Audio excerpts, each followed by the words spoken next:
ৰাজ্যত তুংগত উঠিছে পঞ্চায়ত নিৰ্বাচনৰ নিৰ্বাচনী প্ৰচাৰ ব্যস্ত হৈ পৰিছে প্ৰাৰ্থীসকল তৰাণী গাঁও পঞ্চায়তত নিৰ্বাচনী প্ৰচাৰ চলালে মন্ত্ৰী অজন্তা নেওগে তৰাণী গাঁও পঞ্চায়তৰ ২ নং ৱাৰ্ডৰ ৱাৰ্ড সদস্যাৰ মনোনীত প্ৰাৰ্থী নমিতা চুটিয়াৰ বাসগৃহত এখনি পঞ্চায়ত ভিত্তিত বৃহৎ সভা অনুষ্ঠিত হয় সভাত মন্ত্ৰীগৰাকী ৱাৰ্ড সদস্যসকলক ফুলকবি আৰু আঞ্চলিক পঞ্চায়তৰ সদস্য জিলা পৰিষদৰ পদম ফুলৰ চিহ্নত ভোটদান কৰিবলৈ অনুৰোধ জনায় প্ৰায় সহস্ৰাধিক লোক উপস্থিত থকা সভাখনিত মন্ত্ৰীগৰাকী সকলোকে একতাৰে যুঁজ দিবলৈ আহ্বান জনায় নিৰ্বাচনত আসলতে কাকোকে দুৰ্বল বুলি মই নাভাবোঁ যোৱা সময়ছোৱা তথাপি এইবাৰ পৰিৱেশটো সুকীয়া এইবাৰ নিৰ্বাচনৰ আগতেই দেখিলোঁ যে বহু প্ৰাৰ্থী আমাৰ বিনা প্ৰতিদ্বন্দ্বিতাৰে নিৰ্বাচিত হৈছে ইয়াত আঞ্চলিক পঞ্চায়তৰ সদস্য নিৰ্বাচিত হৈছে গতিকে আমি গোটেই ৰাজ্যখনতে আজি দেখিছোঁ যে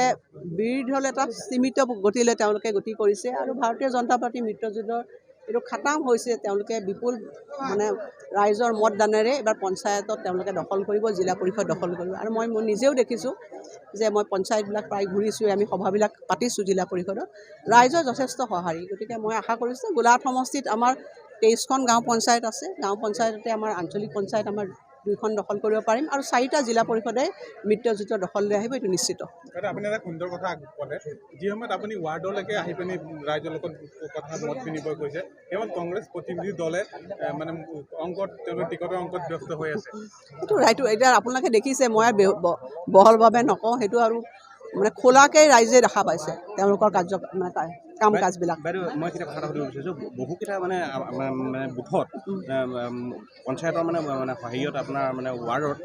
আপোনাৰ একেটা দলৰে বা আমাৰ ধৰি লওক বিজেপি দলৰে একেটা ৱাৰ্ডতে 2জন সদস্য উঠিছে সেইটো আমিতো কৈ দিছোঁ যে এইবাৰ নিৰ্বাচনত আমি আচলতে তৃণমূল পৰ্যায়ৰ গণতন্ত্ৰক শক্তিশালী কৰিবৰ কাৰণে এটা পদক্ষেপ ল'লোঁ যে ভাল মানুহবিলাক ধৰক মই ক'লোৱে যে কোনোবা এজন কলেজৰ শিক্ষক হ'ব পাৰে এজন ৰিটায়াৰ্ড টিচাৰ হ'ব পাৰে কোনোবা আগতে তেওঁলোকে পঞ্চায়তত অংশগ্ৰহণ কৰিব নোখোজে তেওঁলোকৰ অভিজ্ঞতা আছে সেইকাৰণে তলৰ পৰ্যায়ত আমি আচলতে এটা ফ্ৰেণ্ডলি এনভাইৰনমেণ্ট কৰিছোঁ যে কোনো দল হিচাপে নহয় তেওঁলোকে নিজৰ মাজতে প্ৰতিযোগিতা কৰক মানুহ চাওক আপোনালোকে গণতন্ত্ৰত মানুহ বহুত সচেতন আৰু সজাগ কাক ভোট দিব লাগে তেওঁলোকে সঠিকভাৱেই দিব শুভেচ্ছা দিছোঁ আপোনাক নতুনকৈ প্ৰতিদ্বন্দ্বিতা আগবঢ়োৱাৰ বাবে হয় ধন্যবাদ কেনেদৰে আগবাঢ়িছে কি কাম কৰিবলগীয়া আছে ৰাইজৰ হৈ কাম কৰিব লাগিব পঞ্চায়তৰ মেম্বাৰ হিচাপে আপোনাৰ দৃষ্টিত এতিয়া আপোনাৰ পঞ্চায়তত কি আধৰুৱা হৈ আছে আমাৰ বিশেষকৈ ৰাস্তা পদূলিবিলাক হেৰি হৈ আছে বেয়া হৈ আছে কিছুমান ৰাস্তা সেইবিলাকো ঠিক কৰিব লাগিব চাই লওঁ কি হয় আৰু এটা কথা সুধোঁ আপোনাৰ ৱাৰ্ডটোত বিশেষকৈ তৰাণী যিটো 2 নম্বৰ ৱাৰ্ড তাত আপোনাৰ দললৈ 2জন প্ৰাৰ্থী থিয় হৈছে সেই সন্দৰ্ভত কিবা আপোনাৰ অসুবিধাৰ সন্মুখীন হ'ব নেকি কাৰণ ৰাইজে ভোট দিবলৈ আচলতে বিৰোধী থকা হ'লে অসুবিধা নহ'ব কিন্তু এটা দলে 2জন প্ৰাৰ্থীটো আগবঢ়োৱাৰ বাবে অসুবিধা হ'ব কি ক'ব এতিয়া ৰাইজে বিচাৰিছে যেতিয়া আমি নিৰ্বাচিত কৰিছে যেতিয়া উঠিবলৈ আগবাঢ়িছোঁ আৰু মেম্বাৰ হিচাপে বাকী কি হয় দেখা যাব তেওঁ আপোনাৰ কাৰণে কি সেইটো সময়ে ক'ব কেনেকুৱা কি হয় তেওঁ এতিয়া একেটা দলতে উঠিছে বাৰু গোলাঘাটৰ পৰা কনক দাসৰ ৰিপৰ্ট এনি ভাৰত 24